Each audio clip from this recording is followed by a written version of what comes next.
What's up everybody, my name is Sen, welcome back to the channel, and let's just have a little casual talk. For today's video, we're talking about just YouTube in general, and can we all agree, like, in general, YouTube is fucking hard. As sad as this may be to say, I've been doing YouTube for over 10 years, and I've for sure made some gains in large part because of all you. I very much appreciate all your guys' support on the videos and just the channel in general, but in the grand scope of things, I haven't made that much progress. Starting out, you have to find your niche or your niche or whatever, and if you take a very quick look at the channel, you will see that I have settled in on fighting games. It's because I love fighting games very much.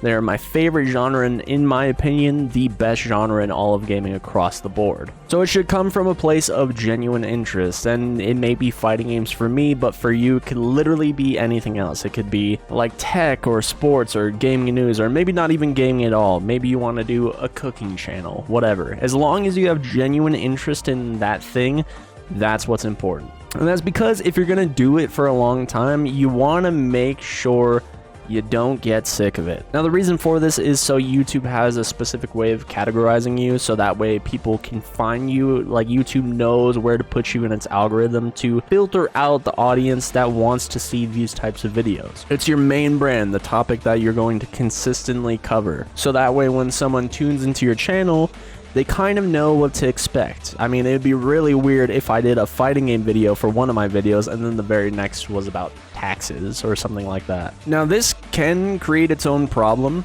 There's a reason why I talk about fighting games as a whole, not just one specific game. It's because myself as a gamer, I like to bounce around from many different games. I mean, this is about 2XKO, this is about Tekken, Street Fighter 4, if I go back, Marvel Tokon, Dragon Ball Fighters. I myself like to bounce around from multiple different games. It's just the type of gamer that I am. There are people that can kind of stick exclusively to one specific thing. Look at someone like Brian F, who a large majority, I'm going to say 99% of the content that Brian F makes is about Street Fighter and the games around Street Fighter. There's other people that do this too. There's players that do this with Tekken or Guilty Gear or whatever game they have their game that they're specifically locked in on. Another one would be like Super Smash Brothers. If you're going to do this, I would do it on what I would refer to as a forever game, a game that's kind of always going to be interesting, always going to be around, something like a Street Fighter or a Tekken. Obviously enough, that's if you want to do that thing and lock in on that one specific thing. Now, this goes outside of fighting games as well.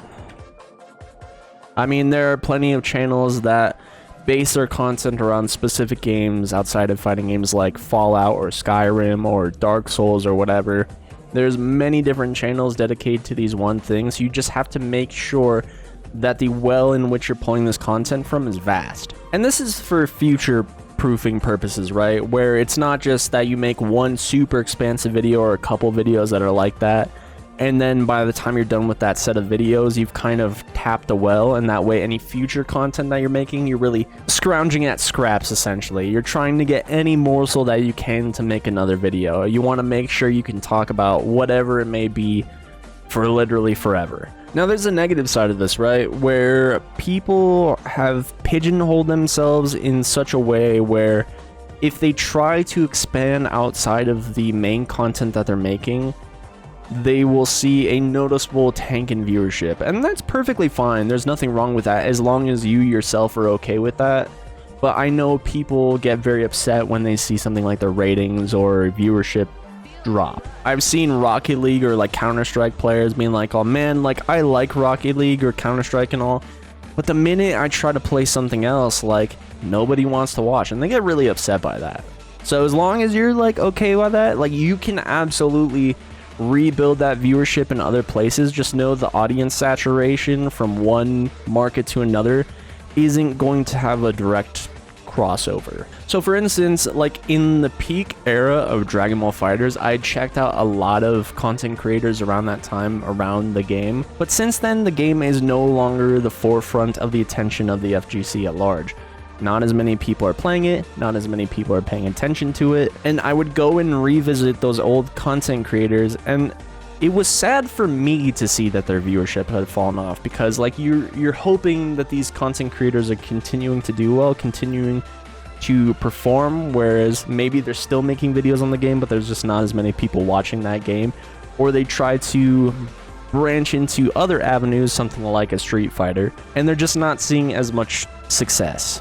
Because like for the bare minimum of content for Dragon Ball FighterZ, it was just to upload your gameplay, but you're trying to build an audience in a new market, so the bare minimum is not cutting it anymore. There's so many people in Street Fighter that just upload their gameplay. What makes you, Denny, different? You're not working with the bare minimum anymore, you're fighting for another spot at the top. Regarding my own stuff, I don't do like a lot of exclusive gameplay anymore. A lot of my stuff is discussion based, and that's personally what I find valuable. I really like yapping generally, and if we can push a conversation further where it results into something good coming out of it, then I'm all for it, absolutely. Here and there, I'll run over content or like discussions that have happened in the past, but that's usually because I have an additional 2 cents or a different perspective or something else to throw out into the fire, so that we can push this conversation a little bit further along, and then maybe change some perspective along the way, maybe, if I'm lucky. Specifically in the gaming space though, I think,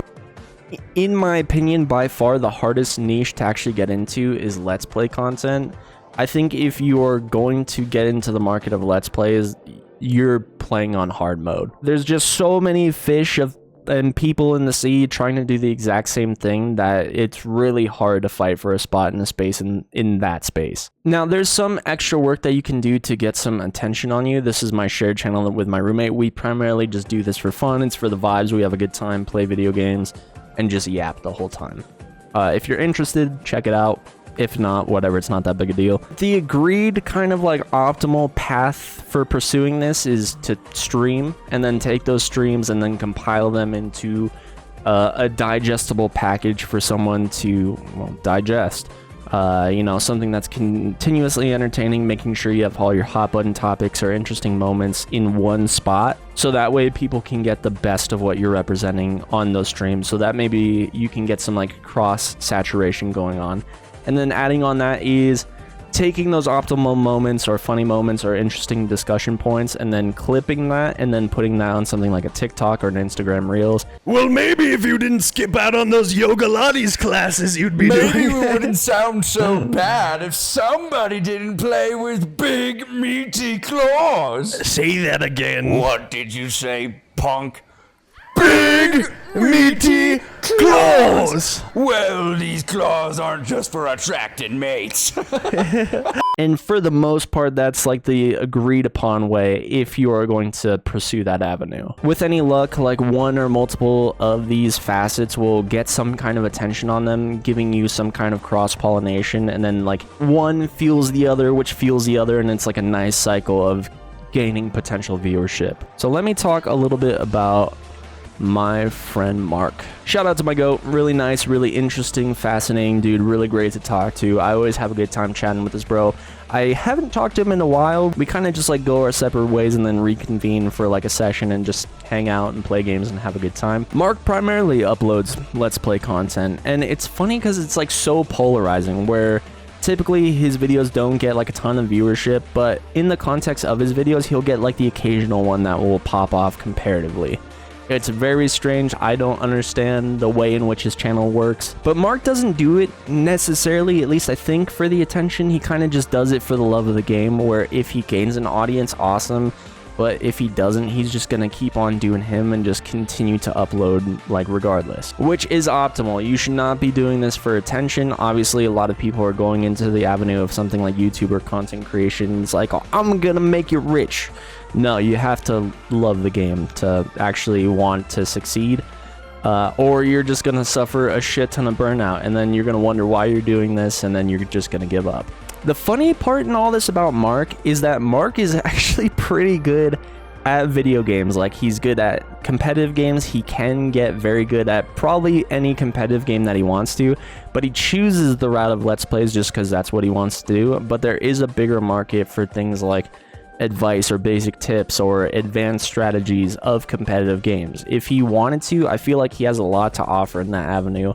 But if that's not something he wants to pursue, then, you know, Why exactly would he do it? Random Let's Players like popping off are kind of an anomaly these days. It just doesn't happen. You have to go through these steps and procedures of content like saturation to actually get some ground or audience to like build upon. It's really not the Wild West days anymore. Like, content typically has to be more thought about, more focused, so it can have a better chance at reaching your desired audience. That's why I make the videos that I do in the way that I do, and it's just more interesting for me. It's the way I like to make these kinds of videos. A little fun thing, if you guys didn't know, I used to do Let's Plays and make COD videos because that's what I wanted to do at the time. The YouTubers I was watching at the time were doing that, so I wanted to mirror that, but it's just not something I want to do anymore without my roommate specifically. We'll just play a game, maybe have a drink or something, have a good time, and it's really just a big yap session for the both of us, and it's a lot of fun. I really wouldn't do this without him. In that market, like, you have the big, massive, like, mega YouTubers who also play games as well, thus making the market that much harder to get into. The perspective being here is like, why would I go watch this nobody YouTuber play through this game that doesn't have a lot of attention on them when I can watch this mega YouTuber with a lot of viewership? There's got to be a reason why they have a lot of viewership, and this video has over 100,000 views. Also, like, the climate for the way in which Let's Plays have been uploaded have changed over the years too. It used to be optimal to upload your Let's Play footage in like 10 to 15, maybe going as far as 20-minute chunks, and then separating that chunk or recording session into multiple parts. So, you know, 15 minutes here, 15 minutes there. And that was kind of the way in which things were done back then. But now it seems more optimal to upload massive VODs of someone playing through the game in its entirety, or just like multiple hour-long chunks instead. Think about this in the perspective of something like a Netflix or an HBO, where if people are going to watch their favorite show, they don't stick around for just one episode and then just call it a night. They typically tend to binge watch their content for multiple hours. And then oftentimes with Let's Play specifically, at least in my experience and then what I hear, people just throw stuff on in the background and just let it play while they kind of go about their day. And think about this too. Why would I want to watch someone for 15 minutes, even if it's really good, and then maybe watch that part, you know, in a couple of days, or, you know, maybe even as far as a week, when I can watch this Let's Player play through a game in its entirety and I can watch it for as much or as little as I want to. This kind of fuels my next point though, where YouTube is very much a monopoly. People that are sitting at the top can reinforce their content and make their content or the grounds in which they find their content that much better because it's their full-time job now. They have many more resources and so much more time to work on their content or their channel or just doing better. Whereas for a lot of us, you know, we have full-time jobs outside of this, and we have to edit our own stuff, we have to make our own thumbnails, and they might not be as quality, the editing might not be as good, the structure of the video isn't maybe as well thought out because you just simply don't have the time in the day. The people at the top have more time and more resources to make their stuff better. The deck is unfortunately stacked against you, so if you're going to try to carve your way into things, you're going to have to put in a lot of effort to make yourself stand out. You have to make your thumbnails more attractive, or your titles more attractive, or your content more digestible so people can watch it at length. So let's say you have the main direction of your channel, and that could be fighting games or whatever, as we discussed earlier, but you also need to bring something to the table. I primarily refer to three main pillars as far as content creation is concerned, those being entertainment, knowledge, and proficiency. Now, you can be one of these three things, but it's more optimal to bring at least two of the three things, if not be all three things. You can be hyper knowledgeable, i.e. like discussion or retrospective, any kind of analysis kind of content. Typically like stuff that is generally food for thought, something to make you think. You totally can get by with just that. I typically think of something like a Core A gaming in this respect. I personally like this kind of content a lot because it gets my brain running. I like to throw some of the stuff on while I'm at work so I can get through my day, so I can have something to think about and chew on throughout the course of my day. It's just what I find valuable. You might not feel the exact same. Now, being the entertainer is tough, in my opinion. It's really tough to be the entertainer if you're not inherently that type of person. Think of a person that's very charismatic or has like a lot of good energy. That's not me. I can be that person for a good 2 to 3 hours, but this actually has happened to me in social situations where I go to a party or I'm just hanging out with family for like anything past that 2 to 3 hours of being sociable. My energy just starts draining rapidly and I start taking like max health % damage. Proficiency is just being really good at any one or like multiple things. When I think of like the proficiency player, I think of someone like a Shroud, where whatever shooter he happens to pick up, he's amazing at. He's so cracked. There's literal compilations of this guy Shroud just being an absolute monster in an FPS. But across the board, Shroud is like a pretty reserved dude. Like if you watch some of his streams or his videos, like he's very laid back, not super high energy or anything like that. He's just cracked. Now, if you happen to be all three of these things, that's awesome. Like you literally have the tools. Now you just need to figure out how to package that and sell yourself as best as possible. I myself wouldn't be doing Let's Plays by myself. I can't do that anymore. It's not what I want to pursue. I wouldn't be doing it at all if it wasn't for my roommate. Unfortunately, I have someone like my roommate to bounce off of, where I've tried to do similar things in the past. Like I've tried to do like a shared channel or like a channel with a duo, but you very quickly figure out what I'd refer to as like your resonance rate with someone. Whereas I've had a lot of people in my life where I could be 10 out of 10 yapping with this person about one specific thing, but as soon as we deviate from that thing, the conversation just absolutely dries up. But with myself and my roommate, we actually don't run into that problem a lot. Not to like self-glaze or anything like that. It helps that we have a shit ton of stuff in common and we think about things in very similar ways without being like an echo chamber. But even if we don't have something in common, the other person will naturally be inquisitive enough where we can like push the conversation to get more out of it. And then we'll tie those things into things that we do know and use our perspective to continue yapping in the way that we do. Shout out to my roommate. We make a very good duo. Like I said, I would not be doing any kind of Let's Play stuff without him. None of this is meant to discourage you. This is just me talking about something I've spent a lot of time thinking about. I mean, like I said, I've been doing this for 10 years. I've had a lot of time to think about it. So by all means, like put yourself out there if you have the inclination to actually do so. Just know that it's probably going to be tough. I mean, there's those rare instances where people have like an immediate pop off if all the stars kind of align. But in most cases, a lot of us at the bottom, myself included in that, are just grinding out the thing that we hopefully love. And I'll always recommend someone try to jump into the fray just to give it a shot. Because you never know what may happen. Like you might build an audience for yourself, but at the worst, it doesn't go anywhere and you're just kind of back doing what you were doing before. I've also heard plenty of people say like, oh yeah, I'm gonna start YouTubing or streaming any day now, and then just never do it. I think a lot of people love the idea of being a content creator and having an audience that just worships their every thought and they can do no wrong, but that's very rarely the case. And especially when it comes to actually putting in the work of, you know, making the videos. You guys have no idea how many people I've had come up to me because they see that I have a channel that's doing something, right? And I have the okay edited thumbnails and I edit all my own stuff. And they'll be like, oh yeah, like I have this really good idea. Could you edit it for me? Haha, finger guns. I'm like, no, absolutely not.